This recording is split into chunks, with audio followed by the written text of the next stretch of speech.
वसुदेवसुतं देव कंसचाणूरमर्दनं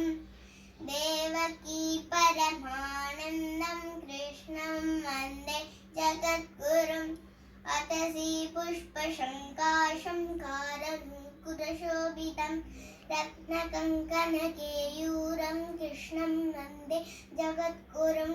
कुटिलालकसंयुक्तं पूर्णचन्द्रनिबाणनं विलसत्कुण्डलधरं कृष्णं वन्दे जगद्गुरुं मन्दारगन्ध संयुक्तं चारुहासं चतुर्भुजं बह्वीपिञ्जाचलोगाङ्गं कृष्णं वन्दे जगद्गुरुम् उत्पुल्लपद्मपत्राक्षं नीलजीमूलसन्निभं यादवानां शिरोरत्नं कृष्णं वन्दे जगद्गुरुं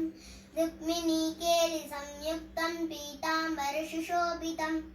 अवाप्ततुलसीगन्धं कृष्णं वन्दे जगद्गुरुं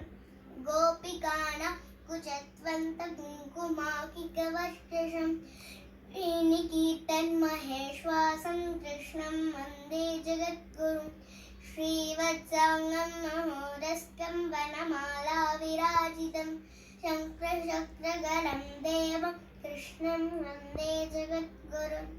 कृष्णाष्टकमिदं पुण्य प्राणरुद्धाय यः पठेत् कोटिजन्मकृतं पापं स्मरणेन विनश्यति. இனிய கிருஷ்ண ஜெயந்தி நல்வாழ்த்துக்கள்.